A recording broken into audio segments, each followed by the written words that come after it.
पापों से मुक्त होना चाहते हैं? क्या आप परमात्मा की सहज प्राप्ति करना चाहते हैं? क्या आप जप, तप, तीर्थ आदि नाना प्रकार के साधनों से कुछ सहज में करके परमात्मा के स्वरूप का साक्षात्कार चाहते हैं?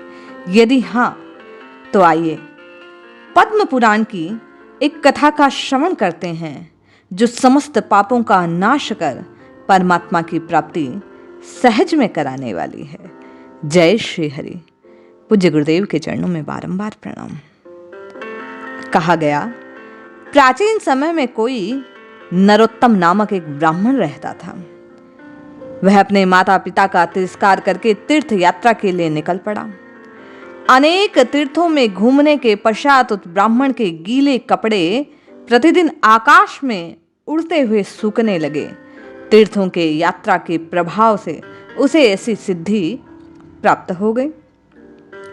इससे उसके मन में कुछ अहंकार उत्पन्न हो गया। वह विचारता कि मुझसा कोई सिद्ध तपस्वी धर्मात्मा नहीं है।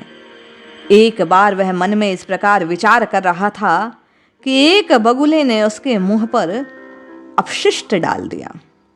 ब्राह्मण ने क्रुद्ध होकर श्राप द्वारा उस बगुले को तत्काल भस्म कर डाला, किंतु ऐसा करने से उसके वस्त्र सूखना बंद हो गए।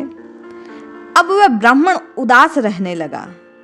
एक दिन आकाशवाणी हुई, जाओ तुम परम धर्मात्मा मूक चांडाल के यहां जाओ और वहां धर्म का रहस्य जानकर कल्याण के भाजन बनो। आकाशवाणी की बात मानकर आज्ञा द्वारा वह चांडाल के घर पहुंचा। वहां उसने विधि पूर्वक अपने माता पिता की सेवा करते उस चांडाल को देखा।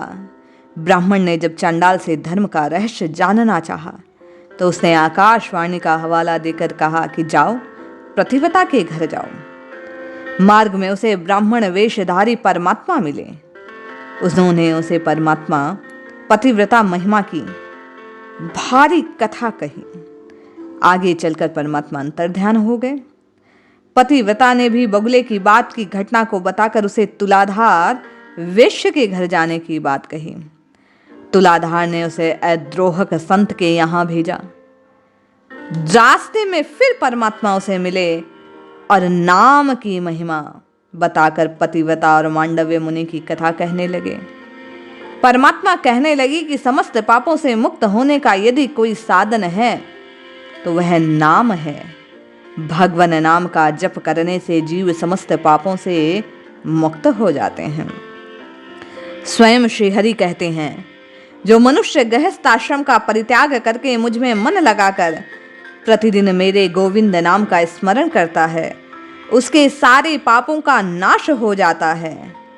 उसके द्वारा की गई हजारों ब्रह्म हत्याएं, 100 बार गुरु पत्नी गमन, 1,00,000 बार का पैश्री मदिरा पान, सुवर्ण की चोरी, पापियों के साथ चिरकाल संसर्ग रखना, ये तथा जितने बड़े बड़े पाप और पातक हैं सब के सब भगवान के नाम के कारण, मेरे नाम के कारण, गोविंद नाम के स्मरण से नष्ट हो जाते हैं। ठीक उसी तरह जैसे अग्नि के पास पहुंचकर तृण और रुई ढेर जल जाते हैं, मनुष्य का उचित है कि वह गोविंद नाम का स्मरण कर पवित्र हो जाए। परंतु जो नाम के भरोसे पाप करता है, श्री हरि कहते हैं, उसकी रक्षा कोई नहीं कर सकता। जो प्रतिदिन मुझ गोविंद नाम का कीर्तन करता है, पूजन करता है, गृहस्थाश्रम में निवास करता है, अपने सारे कर्मों का निर्वहन करता है, गंगा के रमणीय तट पर चंद्र ग्रहण की मंगलमय वेला के करोड़ों करोड़ों गोदान का फल उसे केवल गोविंद नाम के जप से प्राप्त हो जाता है। हजार हजार गुना फल की प्राप्ति केवल और केवल गोविंद नाम के कीर्तन से होती है। गोविंद नाम का कीर्तन करने वाला मनुष्य, श्री हरि कहते हैं, मुझे वैकुंठ धाम में निवास करने वाला बन जाता है। जो गोविंद नाम का कीर्तन करता है सब पापों से छूट जाता है और श्री हरि के धाम की प्राप्ति सहज में करता है। इसलिए जपिए जपिए जपिए नित्य निरंतर केवल और केवल प्रभु के नाम को जपिए। जय श्री हरि।